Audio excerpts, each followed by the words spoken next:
मेरे पास गर्लफ्रेंड क्यों नहीं, मैं सोचता हूँ कि यहाँ पे दिल्ली में सबके पास है, और इसका ब्लेम पूरा मैं टीआरडी पे थोपता हूँ। मजाक है, टीआरडी पे थोपता हूँ। तो वो ब्लेम सुनना मेरा जो टीआरडी पे मैं लगा रहा हूँ कि वो खूबसूरत होती वाकई कोई अजूबा होती। वाह वाह करो। वो खूबसूरत होती वाकई कोई अजूबा होती, और जितनी लाइनें मैंने टीआरडी में आके मारी हैं, अगर इतनी किसी लड़की पे मारता तो आज वो मेरी महबूबा होती। शुक्रिया आपका। फिलहाल मैं यहाँ पे देशभक्ति पे पोइट्री लिख कर लाया था, वो सुनाने के लिए आया था। माहौल देखकर ये सुना दिया, तो मैं अपनी देशभक्ति की पोइट्री शुरू करता हूँ और बताना मैंने पहली बार लिखा देशभक्ति पे कितना अच्छा लगा है, आप लोग अपनी तालियों से बताना, ठीक है।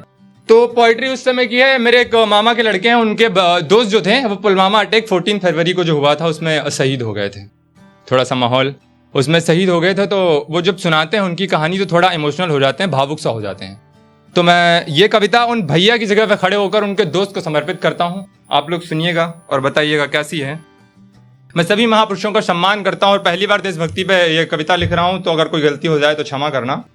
शुरू करता हूँ कि मैं बात न महात्मा गांधी की न सुभाष चंद्र बोस की कर रहा हूँ, मैं बात वतन पर मर मिटने वाले मेरे एक दोस्त की कर रहा हूँ। ऐसा भैया कह रहे हैं।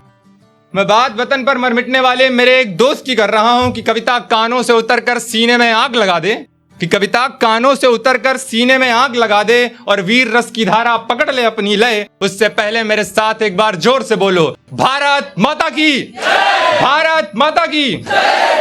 तो शुरू करते हैं कि परिवार का हंसता खेलता आज था, परिवार का हंसता खेलता आज था, देश का उभरता हुआ कल था वो, दिखने में हष्ट पुष्ट था, हर रेस में अव्वल था वो। कि माँ के गहने बिके, ख्याल सुनिएगा, कि माँ के गहने बिके, बाप का सुकून बिका, कुछ इस कदर उसके रास्ते का पहाड़ पिघलता चला गया, वो मेहनत की चटनी सूखी रोटी के साथ खाकर वो लड़का आगे निकलता चला गया।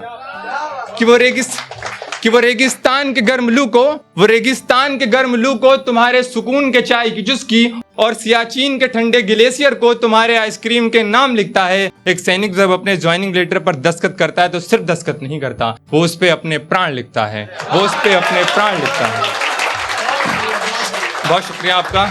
आगे सुनिएगा कि मन था समय वतन की लौ पर कुर्बान होने का, मन था समय वतन की लौ पर कुर्बान होने का, और वो अपने मन का मौजी बन गया, वो अपनी किस्मत की छत पर अभ्यासों की सीढ़ी लगाकर मेरा दोस्त भी फौजी बन गया।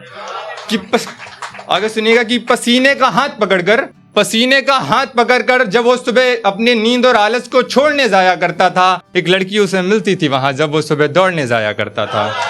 रिलेट करेंगे काफी लोग ये, कि एक लड़की उसे मिलती थी वहां जब वो सुबह दौड़ने जाया करता था। माँ की बढ़ती उम्र, पापा के पकते बाल, कुछ अधूरा सा है परिवार याद आ गया। भाई साहब को जब सफलता मिली तो उनको उनका प्यार याद आ गया। कि माँ को बहू मुझे प्यार अब सब मिलेगा, ये जैसे उसकी किस्मत जग गई थी। प्रेमिका के घर वाले भी कैसे मना करते, भाई साहब की सरकारी नौकरी जो लग गई थी। कि माँ बाप के पैर चूमे, बीबी का माथा चूमा, फिर वो देश की रज को चूमने जा रहा था। माँ बाप के पैर चूमे, बीबी का माथा चूमा, फिर वो देश की रज को चूमने जा रहा था। वो सीमा पर जाने के लिए खुश तो ऐसे था जैसे कोई मनचला गर्मियों में गोवा घूमने जा रहा था। कि कविता सुनते सुनते कविता जीने लगो तुम, कविता सुनते सुनते कविता जीने लगो तुम, और परिणाम का तुमको सताने लगे भय। उससे पहले मेरे साथ एक बार जोर से बोलो, भारत माता की, भारत माता की। फिर एक दिन उसकी पत्नी का फोन आता है घर से, और पत्नी क्या कह रही है कि मेरा नन्हा राजकुमार है या, मेरा नन्हा राजकुमार है या, आपकी लाडली परी आने वाली है। माँ की आज्ञा है और मेरी शिकायत समझो, घर आ जाओ, बड़ी खुशखबरी आने वाली है। यहाँ पर मैंने लिखा है कि हम दिवाली के दिन, होली के दिन मनाते हैं। हम दिवाली के दिन, होली के दिन मनाते हैं, लेकिन सैनिकों के घर त्योहार तब मनते हैं जब उनके लाल घर आते हैं, जब उनके लाल घर आते हैं। उधर से सैनिक रिप्लाई कर रहे हैं कि आना मुश्किल है पर आ जाऊंगा मैं, आना मुश्किल है पर आ जाऊंगा मैं, महज 20 फरवरी का इंतजार कर लो, घर आ जाऊंगा मैं। मुझे ऐसा लगता है उस 14 फरवरी की रात जब पुलवामा में अटैक हुआ था, तो हर वो माँ अपना फोन उठाने से डर रही थी जिसका लाल सीमा पर तैनात था। उसे डर था कि कहीं उसके बेटे की शहीद होने की खबर ना जाए। तो उस डर को महसूस करके मैंने ये लाइनें लिखी हैं। आप लोग भी उसी डर को महसूस करके सुनिएगा तो ज्यादा कनेक्ट कर पाएंगे।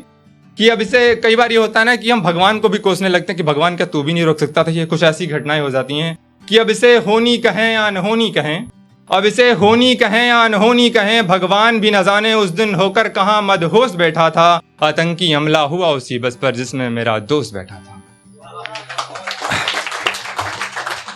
कि सब्र जितना है सब खोने लगोगे तुम, सब्र जितना है सब खोने लगोगे तुम, आगे की कहानी सुनोगे तो रोने लगोगे तुम, कि जब तक आंखों से आंसू ना जाए मैं उसकी तस्वीर तब तलक देखता हूँ, जब भी जाता हूँ मैं अपने दोस्त के घर उसके बेटे में उसकी झलक देखता हूँ। कि आज भी सोचता हूँ कैसे उतरता होगा उसकी हलक से निवाला, कैसे वो पानी पीती होगी, कैसे उतरता होगा उसकी हलक से निवाला, कैसे वो पानी पीती होगी, जिसने कसम खाई थी 7 जन्म साथ रहने की, वो शहीद की पत्नी एक पल भी कैसे जीती होगी, एक पल भी कैसे जीती होगी। कि कविता की भंगिमा का भीगापन तुम्हारे सर से उतरे और तुम होने लगो फिर से इसी संसारिक जीवन में विलय, उससे पहले मेरे साथ एक बार जोर से बोलो, भारत माता की, भारत माता की जय हिंद, जय भारत।